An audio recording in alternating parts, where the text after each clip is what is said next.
여야 의원 23명이 최순실 일가의 은닉 재산을 국고로 환수하기 위한 특별법 특검 수사 결과 최 씨는 220억 원대, 일가는 모두 2,700억 원. 상당한 진척은 있었으나 재산 형성의 불법 사항과 은닉 사항에 대한 조사가 완료되지 못하였습니다. 예, 밤사이에 구속영장이 또 기각된 정유라 씨. 비록 구속은 면했습니다만 그게 무죄란 의미는 아닙니다. 어제 구속영장에 적힌 핵심 혐의, 이 핵심 혐의에 좀 주목할 필요가 있습니다. 바로 말세탁, 범죄 수익 은닉 혐의가 들어갔다는 거죠. 사실 최순실 국정농단 사건의 본질 가운데 하나는 바로 돈입니다. 돈. 하지만 검찰과 특검 모두 최순실 일가의 재산 형성 부분에 대해서는 손을 대지 못했습니다. 그러자 국회가 나섰습니다. 23명의 여야 의원들이 일명 최순실 재산몰수법, 이거를 곧 발의할 예정이라는데요.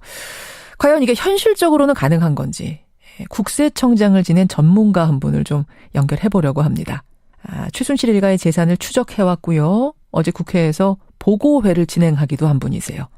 전 대구지방국세청장 안원구 전 국세청장 연결을 해보죠.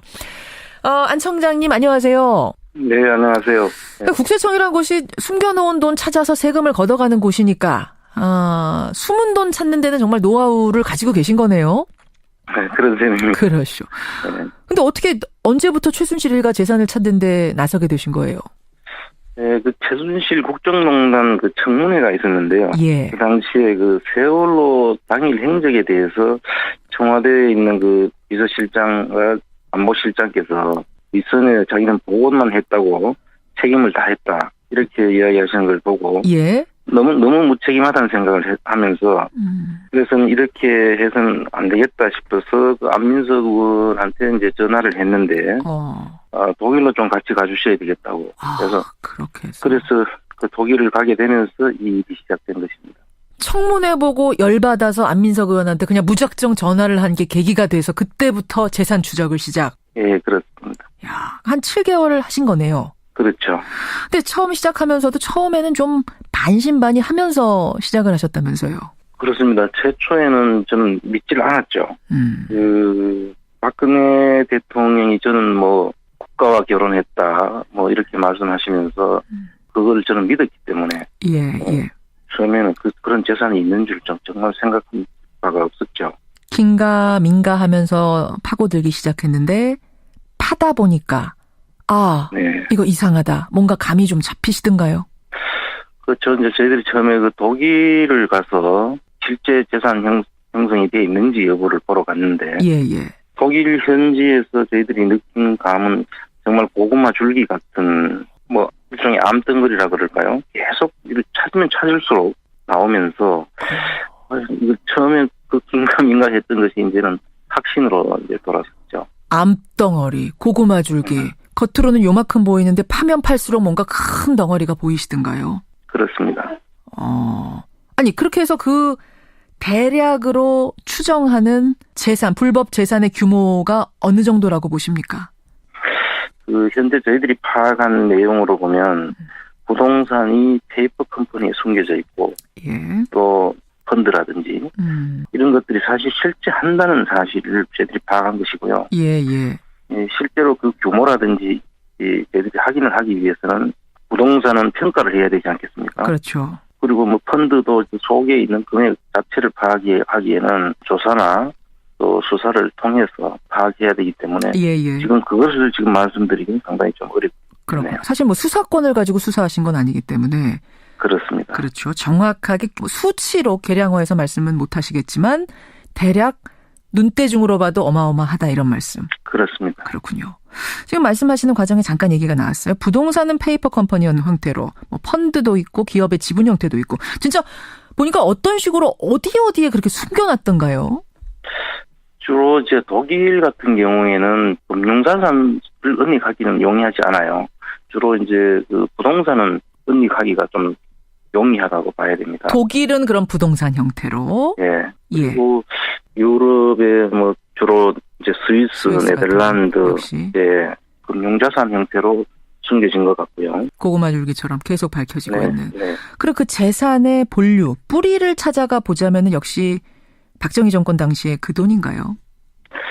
일단 그걸로 지금 확정할 수는 없지만 그 돈들이 그 뭉칫돈인데요. 그 뭉칫돈이 해외에서 기업들을 살 수 있는 규모가 아닌데도 불구하고 돈이 들어온 정황이 있습니다. 그래서 그 돈들은 그 박정희 정권 때 자금이라고 스위스 계좌에 있던 자금들의 일단이 아닐까라고까지 추정을 하고 있습니다. 아, 그러니까 이게 박정희 정권 당시에 흘러갔던 뭉칫돈이 계속 숨어 있다가 지금 조금씩 들어오는 거 아닌가? 이렇게 추정을 해보신단 말씀. 그렇습니다. 예. 지금 현재 그 스위스 은행과 관련해서는 프레이저 보고서에 이미 그 은닉된 재산들이 있다는 게 미국 의회 그 청문회 보고서에 나타나 있지 않습니까?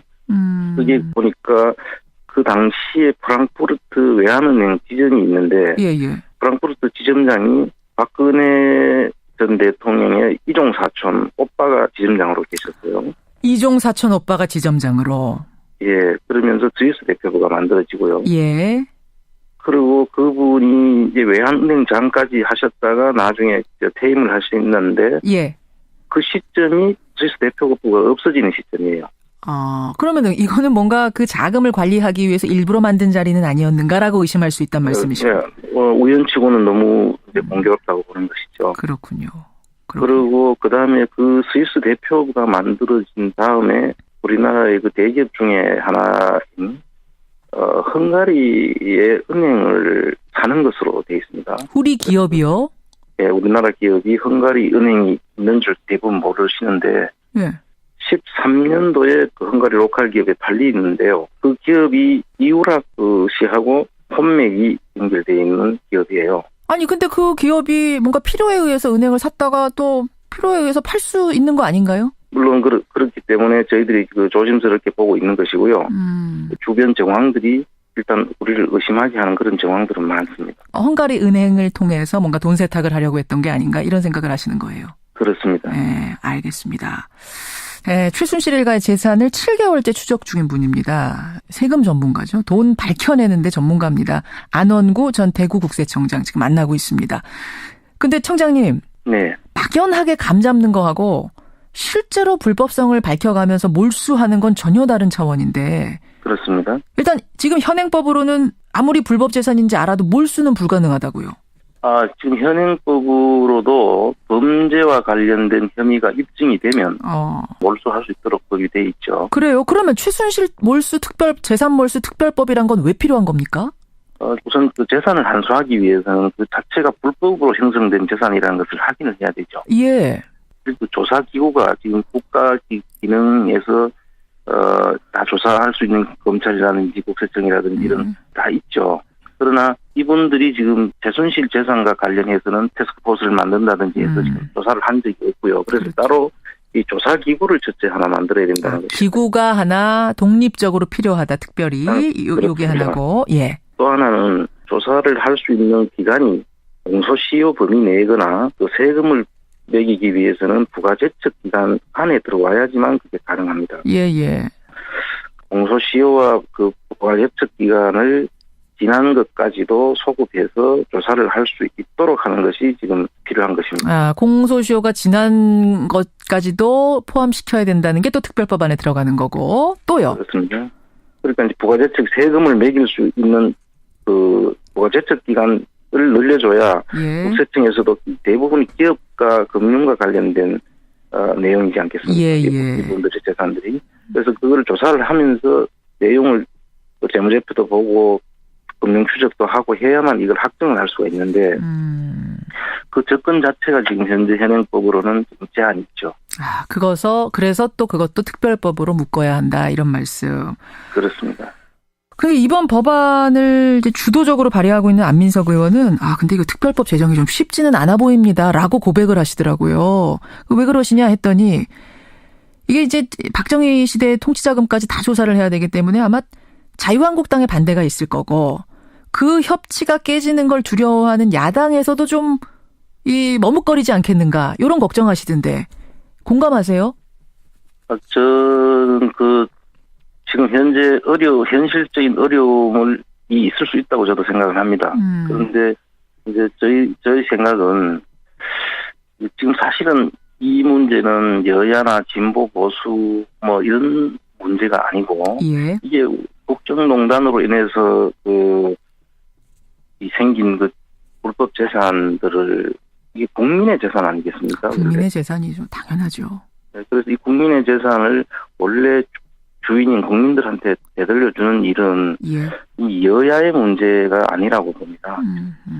그리고 이 국민의 재산들을 찾아서 돌려주는 것을 어떻게 보면 보수 진영 쪽에서는 오히려 더더욱 앞장서서 그를 찾아야 될 그런 성격의 일이죠. 왜 그렇게 생각하십니까? 왜 보수가 더 나서야 된다?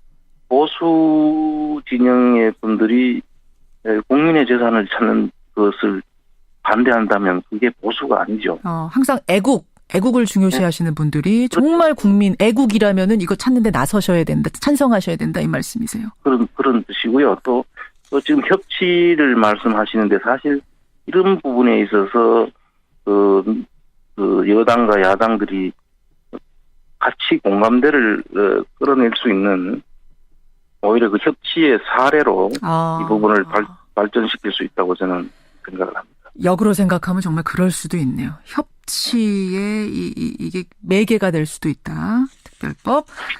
이제 발의가 곧 된답니다. 예, 어떻게 진행이 되는지 지켜보고 청장님도 계속 좀 힘을 보태주십시오. 열심히 하겠습니다. 예, 오늘 고맙습니다. 네, 감사합니다. 7개월 동안 최순실 씨의 재산을 추적해온 분입니다. 전 대구지방국세청장 안원구 청장이었습니다. 세탁, 범죄 수익 은닉 혐의가 들어갔다는 거죠. 사실 최순실 국정농단 사건의 본질 가운데 하나는 바로 돈입니다. 돈. 하지만 검찰과 특검 모두 최순실 일가의 재산 형성 부분에 대해서는 손을 대지 못했습니다. 그러자 국회가 나섰습니다. 23명의 여야 의원들이 일명 최순실 재산몰수법 이거를 곧 발의할 예정이라는데요. 과연 이게 현실적으로는 가능한 건지 국세청장을 지낸 전문가 한 분을 좀 연결해 보려고 합니다. 최순실 일가의 재산을 행적에 대해서 청와대에 있는 그 비서실장과 안보실장께서 윗선에 자기는 보고만 했다고 책임을 다했다 이렇게 이야기하시는 걸 보고 예. 너무 무책임하다는 생각을 하면서 그래서는 이렇게 해서는 안 되겠다 싶어서 그 안민석 의원한테 이제 전화를 했는데 독일로 좀 같이 가주셔야 되겠다고 그래서 그래서 그 독일을 가게 되면서 이 일이 시작된 것입니다. 청문회 보고 열받아서 안민석 의원한테 그냥 무작정 전화를 한 게 계기가 돼서 그때부터 재산 추적을 시작. 예, 그렇습니다. 야, 한 7개월을 하신 거네요. 그렇죠. 근데 처음 시작하면서도 처음에는 좀 반신반의하면서 시작을 하셨다면서요? 그렇습니다. 최초에는 저는 믿지를 않았죠. 박근혜 대통령이 저는 뭐 국가와 결혼했다 뭐 이렇게 말씀하시면서 그걸 저는 믿었기 때문에 예. 처음에는 그런 재산이 있는 줄 정말 생각한 바가 없었죠. 긴가민가 하면서 파고들기 시작했는데 파다 보니까 네. 이거 이상하다. 뭔가 감이 좀 잡히시던가요? 해왔고요. 어제 국회에서 보고회를 진행하기도 한 분이세요.